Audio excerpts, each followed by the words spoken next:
የአዲስ አበባ ከተማ አስተዳደር በተለያዩ ዘርፎች ለሀገራቸው ደማቅ አሻራቸውን ያሳረፉ የሀገር ባለውለታዎችን በመዲናዋ የተለያዩ አካባቢዎች የመታሰቢያ ሐውልት በማቆም አዲስ ምዕራፍ ከፍቷል። ይህንኑ ታሪካዊ ክዋኔ አስመልክቶ ያነጋገርናቸው አራት ልዩ እንግዶች ይኖሩናል። አብራችሁን ቆዩ። ሰላም ጤና ይስጥልን ክቡራትና ክቡራን፣ አሁን የምንገኘው በተወዳጁ የጥበብ ሰው በክቡር ዶክተር ጥላሁን ገሰሰ የመታሰቢያ ሐውልት ዘንድ ነው። አብረን ያለነውን ደግሞ ማን እንደሆኑ በቀጥታ ወደዛ ወስዳቸዋለሁ። ማን ልበል እስኪ? እንደው ሮማን በዙ እባላለሁ። የጋሼ ባለቤት ነኝ፣ የጥላሁን ገሰሰ ባለቤት ነኝ። እንግዲህ በዛሬው ቀን ያውላችሁ የምታዩትን ሐውልት ለህዝብ ለትውልድ አስረክበናል። የሚገባው ሰው ነው። ሁላችንም ልንደሰት ይገባናል። እንኳን ደስ ያላችሁ። በጣም ነው አመሰግናለሁ። እንግዲህ በአጭር ቀጠሮ ነው ቀጠረናቸው እዚህ ጋር መጥተው ይሄንን እንግዲህ ቃለ መልስ እየሰጡናል። እንደው ብዙ ነገሮች እንግዲህ ስለ ጋሽ ጥላሁን እንዲና እንዲያ ለማለት በጣም ነው የሚቸግረኝ፣ ግን አንቺ ልበል እንደው በጣም ከትልቅ ይቅርታ ጋር እሱን አንተ ስንል ቆይተን እንግዲህ አንቺ እና እንደው ምን ተሰማሽ ይሄን ነገር በመመልከትሽ? እኔ ቃላት ያጥረናል። እንግዲህ እርግጠኛ ነኝ ጥላሁን ለሁላችንም አንድ ነው። ለኔ ለቤተሰብ እንደ ቤተሰብ ቢኖረኝም መንገደኛውን ብትጠይቀው አንድ ነው የራሴ የሚለው ስሜት ነው ያለውና ከሁሉም ኢትዮጵያዊ የሚሰማኝ ስሜት ነው እኔ ጋር ያለው። እውነት ለመናገር ያን ያለው ጥላሁን ቤተሰብ የተለየ ስሜት የቤተሰብ ኦፍ ኮርስ እንደ ቤተሰብ ትውስታው አለ፣ ትዝታው አለ፣ ብዙ ነገር አለና ጥላሁን የሁላችንም መሆኑን የምታየው እኔ የምናገረው የኔ ስሜት ሌላውም ጋር ከሩቅ ያለውም ስሜት አለውና በእውነት እኔ ይገባዋል ጥላሁን ለሀገሩ በሙያው ዳር ድንበር ድረስ እየሄደ የሱ ስራ አሁን ድረስ ኢትዮጵያ ጥሪ ባረገች በደረሰባት ሰዓት ላይ ሰራዊቱን የሚቀሰቅስበት በሱ ስራው ነውና ጥላሁንና ኢትዮጵያን መገንጠል አትችልም። እንደው እውነት መቼስ ጋሽ ጥላሁን ሲባል ብዙ ነገሮች ናቸው ያሉት። አንድና ሁለት የምንላቸው ነገሮች የሉምና የምትወጃቸው እንዴት ነው እንደው በኢትዮጵያ በተመለከተ ካነሳችሁ? ከጥላሁን ዙሪያ እኔ ሁሌ ነው የምናገረው፣ መምረጥ አስቸጋሪ ነው። ያዳላ የሚመስል አይነት ያህልና ሁሉም ስራው ነው የምንወደለት። ሌላውም ነው እንደኔ ነው ሁሉም ሀሳቡ። ግን አሁን ስታየው ጥላሁን ለኢትዮጵያ ያለውን ፍቅር ስታየው ኢትዮጵያ የሚለው የመጨረሻው ዘፈኑ የመዝሙር ያህል እየተወደደለት የፕሮግራም መዝጊያ የፕሮግራም መደምደሚያ የሆነ እንደ የሰንደቅ ዓላማ ዘፈናችን መዝሙራችን ያህል የሚዘመርለት ስራና ስንቱን ወደ ስንቱን ትጠለዋለህ። አስቸጋሪ ነው እና ጥላሁን ያልሰራ ስራ የለም። ይሄን የመሰለ ለእነዚህ የኪነ ጥበብ ባለሙያዎች ሀገር ባለውለታዎች ተሰርቶ ማየትሽ የጋሽ መሐሙድም አለ የነ አሊ መሐመድ አሊ ብራ ዶክተር ክቡር ዶክተር የሌሎችም እንደዚህ መመልከትሽ እንደው ምን ስሜት ፈጠረብሽ? በጣም ነው ደስ የሚለው። እውነት ለመናገር ኢትዮጵያ በተለያየ ሙያ ላይ የተሰማሩ ብዙ ጀግኖች አሏት። በተለያየ ሙያ ላይ የሙዚቃ ኢንዱስትሪ ብቻም ሳይሆን በተለያየ ጀግኖች ትውልድ ታፈራለች። ያ ትውልድ አገር ስታከብር ውለታቸውን ስትከፍል ማየት የሚገባም ነው። አንድ ሰው አገልግሎት ተጠቅመ ወይንም ለሀገር ስንት ነገር የሰራ ሰው ሲረሳ ያማል። አገር ደግሞ ትውልድ አስታውሶ ደግሞ የሚገባውን ክብር ሲሰራለት ስታይ በጣም ያስደስታልና እነ መሐሙድ እና ሊቢራ የተለያዩ ስፖርተኞቹን አሁን አይተናል። በየቦታው ሐውልት ተተክሎላቸዋልና ለሚገባቸው ክብር ለሚገባቸው አገር ክብር ትውልድ ክብር ስትሰጥ ትልቅ ነገር ነው። የትውልድ ቅብብሎች ነው ታሪክ ማለትና የሚቀጥለውም ትውልድ ከስር ለሚመጡትም ከነ ጥላሁን ስር ለሚመጡ ባለሙያዎች እነ ጥላሁን ምን ሰርተው ነው እንዴት ተከበሩት ብሎ አነሳሽነትን ይሄ ለሀገር ማገልገል ህዝብን ማገልገል በቀናነት ለሀገር መስራት ማለት እንደሚያስከብር ለትውልዱ አሻራ ነው የሚጥለውና ይሄ በጣም ያስደስታል። በጣም ከልቤ ነው የማመሰግነው። እንግዲህ በአጭር ቀጠሮ ነው ተገናኝተን እዚህ ጋር እኔ መሰለ ያደረግነው። ክብር ይስጥልኝ። በጣም ነው የማመሰግነው። ክቡራትና ክቡራን እንግዲህ ከጋሽ ጥላሁን ባለቤት ጋር ነው ቆይታ ያደረግነው። በጣም የሚያስደስት እንደነበረ ተስፋ አደርጋለሁ። ሌሎች እንግዶችም አሉን በዙሪያችን፣ ከነሱ ጋር ደግሞ ቆይታ እናደርጋለን። አብራችሁ ቆዩ። መምህር ታዬ ቦጋለ እባላለሁ። የታሪክ መምህር ነኝ። በእውነት ኢትዮጵያ በተለየ መልኩ በሁሉም ዘርፍ አስተዋጽኦ ያደረጉ ባለውለታዎቿን ማክበሯ ይሄ ዘመን የብሩህ የኢትዮጵያዊነት ዘመን እንደሆነ ያሳየኝ ነገር ነው የሚሆነው። ከዚህ በተጨማሪ ግን አሁን ስለቆምንበት ሐውልት ባወራ ስለሌሎቹ መናገር ይችላለሁ። ክቡር ዶክተር ጥላሁን ገሰሰ መጀመሪያ የክብር ዶክተር የሚባለውን በኪነ ጥበቡ ዘርፍ አግኝተዋል። ሁለተኛ የሙዚቃ ንጉስ እየተባለ ይጠራል።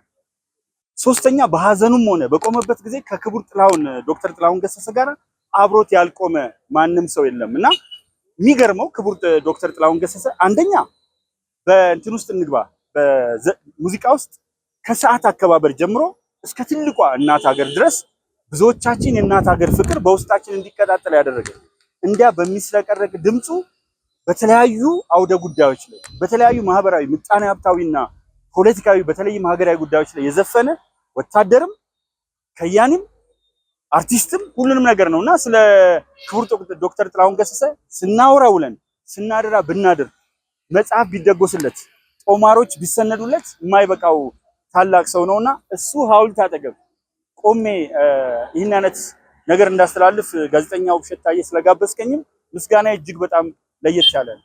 እንግዲህ ኢትዮጵያ እንደምታየው በሁሉም ዘርፍ በእያንዳንዱ ዘርፍ ታላቅ የሆነ ለውጥ ያመጣችበት ወቅት ነው። ከያንያንን በህይወታቸው እያሉ በጣም የሚገርሙ የሥነ ጽሑፍ ሰዎችን ያለፉትንም በህይወት ላይ ያሉትን በሩጫው ዓለም ከነ ክቡር አበበ ቢቂላ ጀምሮ አሁን እስካሉት አትሌቶች ድረስ የጋራ ነገር መቆሙ ስንመለከት ሁልጊዜ አርበኝነት እኛ ጋር የነበረው አመለካከት አርበኝነት ጠመንጃ ይዞ መዋጋት ወይም ነፍጥ ይዞ መዋጋት ነው ብዙ ሰው የሚገምተው። አርበኝነት ግን ዘመኑን የሚጠይቅ ትልቅ ስራ መስራት ነው። ለምሳሌ ኢትዮጵያ ስሟ በኦክስፎርድ ዲክሽነሪ ላይ በረሃብ ነበረ የተቀመጠው። አሁን ግን ከአፍሪካ በስንዴ ሀብት ልማቷ ሁለተኛ የሆነችውን ግብጽ አንደኛ መሆን ብቻ አይደለም 3 እጥፍ ነው የቦነስናት። ስለዚህ እሱ አርበኝነት ነው። እነዚህ የሚያርሱ አርሶ አደሮች አርበኞቼ ናቸው። ግንባር ላይ ገብተው መስዋዕትነት የሚከፍሉት አርበኞቼ ናቸው። በሳይንስ እና ቴክኖሎጂ ፈጠራ ስራ ላይ የተሰማሩ ሰዎች አርበኞች ናቸው። ስለዚህ አዲስ አመለካከት ፓራዳይም ሽፍት ይሉታል እንግሊዝኛ ቋንቋ ተናጋሪዎች። ስለዚህ ትልቅ የሆነ ፓራዳይም ሽፍት የመጣበት ስለሆነ እኔ ይሄ መንግስት እየሰራ ያለውን ስራ አንዳንድ ሰዎች እንደው በገልጸው እዚህ ጋር ደስ የሚለኝ ማሽቃበጥ ይሉታል። ማሽቃበጥ አይደለም እኮ ለማድነቅ አይመቹም ሰዎች። ስራቸው ራሱ አፍ አውጥቶ ስለሚናገር ለማድነቅም የማይመቹ ናቸው። ለይታለውን ማሽቃበጥና እኔ እገረማለሁ። ይሄንን ከተማ ከ3 ዓመት በፊት አውቀዋለሁ። እዚህ አካባቢ ነው የተማርኩት ብዙ ዓመታት። በሚገርም ሁኔታ ግን አሁን እዚህ ጋር ቆሜ አደባባዩን ሳይ የመኪናዎችን ፍሰት፣ የአረንጓዴውን ልማት፣ በየዘርፉ የተሰሩትን ስራዎች መናገር ይከብዳልና በተለይ ደግሞ አሁን ሐውልት ላይ የተሰሩትን ስራዎች ስመለከት ደረቴ በደስታ ሰፍቷል ብል ማጋነን አይደለም። እጅግ በጣም አመሰግናለሁ። ጥላሁን አገር ነው። ጥላሁን ህዝብ ነው። ጥላሁን አርትና አርት ፈጣሪ ነው። አርቲስት ነው። የተዋጠለት አፍሪካዊ ኢትዮጵያዊ የጥቁር ህዝቦች መመካ ነው። ይሄንን ሐውልት አስቦ አቅዶ ገንዘብ አውጥቶ ጊዜ አጥፍቶ መስራት ማለት ኢትዮጵያን መስራት ነው። ትውልድን መስራት ነው። አገርን መስራት ነው። ኢትዮጵያ የአፍሪካ አክሊልና ተክል መሆኗን ለዓለም ማሳወቅ ነው። ይሄን በመሆኑ እኚህ ከያኒ ጥላሁን ገሰሰ ማለት የኢትዮጵያ አርቲስቶች የኢትዮጵያ ዕውቀት፣ የኢትዮጵያ እውነት፣ የኢትዮጵያ የህግ ጉልበት፣ የባህል ጉልበት ገላጭ እውነትም ጥላሁን ከለላዬ ኢትዮጵያ ሀገሬ በጣም ያኮረኛል ከንቺ መፈጠሬ ሰንደቅሽ ከፍ በል ይቁም ለዘላለም ሰላም ጥጋብ ደስታ ይታይብሽ በዓለም ማለት የሚገባው ሰው ነው። አንዳንድ ሰው ብቻ አይደለም ከሰው በላይ አገር ነውና ይሄንን የሰረች ክብርት ካንቲባና ካቢኔዋ አዲስ አበባ ኢትዮጵያን በእንደዚህ አይነት አሸብርቆ አደምቃ የዓለም ከተሞች ፓሪስ በአርቲስቶቿ ነው፣ በአርቲስቶቿ ሐውልት ነው። ለንደን በአርቲስቶቿ ሐውልት ነው። ዋሽንግተን ዲሲ በአርቲስቶቿ ሐውልት ነው። እና ቶኪዮ በአርቲስቶቿ ሐውልት ነው። ስለዚህ ይህ ሐውልት ሳይሆን ሰው ነው። ጥላሁን አልሞተም። ጥላሁን ተነስቶ ቆሟል። ለዘላለም ለዝንተ ዓለም ይዘከርለታል።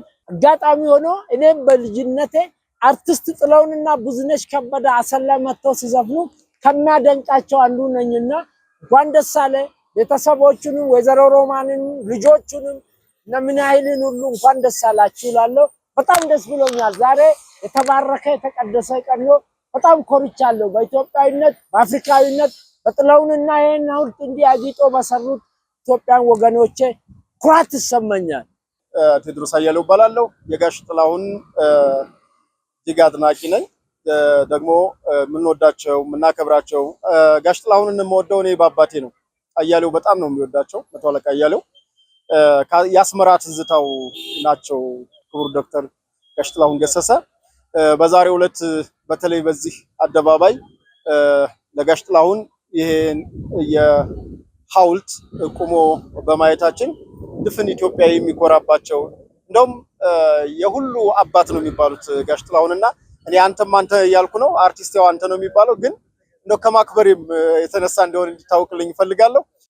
እንግዲህ ጋሽ ጥላሁን ገሰሰ በዚህ በሊቁ ያሬድ ትምህርት ቤት ፊት ለፊት በዚህ በትልቅ አደባባይ ላይ ይሄን የመሰለ ትልቅ ሐውልት በመገንባቱ እውነት እንደ አንድ ኢትዮጵያዊ ወጣት እኮራለሁ። ደግሞ ተተኪዎቹም በሱ ጥበብ ውስጥ ያሉ ተተኪዎቹ ይሄን ሐውልት ሲያዩ በተለይ ከዚህ ከሙዚቃ ትምህርት ቤቱ የሚወጡ ልጆች ምን እያዩ ነው የሚያድጉት? ምን እያዩ ነው? ማንን ነው አርአያ የሚያደርጉት ሲባል ትልቅ ቦታ ነው የተሰጠውና ይሄ ይገባዋል። በቃ ይገባዋል። ለኢትዮጵያ ዘምሯል፣ ለኢትዮጵያ ዘምቷል፣ ለኢትዮጵያ መሆን ያለበትን ነገር ሆኗል። ከድሃው ጋር ከተራበው ጋር አብሮ አልቅሷል፣ ከጀግኖቹ ጋር አጀግኗል። ስለዚህ ጋሽ ጥላሁን ገሰሰ ይሄ ሐውልት ይገባዋል። የሚገባውን ቦታ ላይ ነው የሆነውና ታሪካዊ ቦታ ላይ ነውና የሆነው። እዛ ጋር ደግሞ ስታይ የካቲት 12 አለ ታውቃለህ? ይኸው እዛ ጋር አሁን የካቲት 12 እንግዲህ መታሰቢያ ሰማዕታት ነው ያለው። በጣም የሚገርም እይታ ነው ያለው። በጣም ደስ የሚል ቦታ ነው እና ለኔ እዚህ በስድስት ማዕዘን ወደዚህ ጃን ሜዳ ነው፣ ወደዛ 5 ኪሎ ነው ቅድስተ ማርያም፣ ወደዚህ ወደ ቀበና ትሄዳለህ፣ ወደዚህ 6 ኪሎ ነው። አጠቃላይ ቦታው ሴንተርነቱን ስታየው በጣም እንደውም ከሌሎቹ ሐውልቶች በጣም ትልቅ ግርማ ያለውና ፊት ለፊት ላይ የቆመለት ስለሆነ ለዛውም ደግሞ በታላቁ ሊቁ ያሬድ ትምህርት ቤት ፊት ለፊት በመሆኑ በጣም ያኮራል። እንግዲህ ጋሽ ጥላሁን ይሄ ሐውልት ስለተገነባላቸው እጅግ ደስ ብሎኛል፣ እጅግ ኮርቻለሁ። ኢትዮጵያ ታመሰግናለች። ማመስገኗን ደግሞ በተግባር ያረጋገጠችበት የጋሽ ጥላሁን ገሰሰ ሐውልት ነው። አመሰግናለሁ። ዛሬ እዚህ የተሰበሰብነው ሀገራችን ኢትዮጵያ ጠቢባን ልጆቿን የምትሰጠውን የላቀ ክብር ልንመሰክር ልናሳይም ነው። ሀገር ለጠቢባን ሕያው ስራዎች ምስክር ሐውልት ታቆማለች የሚለው አባባል እነሆ በተግባር ማለት ችለናል። ይህ እውነት ዛሬ በቆሙት የሀገር ባለውለታዎች ታላላቅ የጠቢባን ሐውልት በአዲስ አበባ ከተማችን ሀገርን በማቆም በኩል እናንተም ትልቅ አስተዋጽኦ አድርጓችኋል ብለን ለምርቃት በማብቃታችን እጅግ በጣም ደስ ይለናል።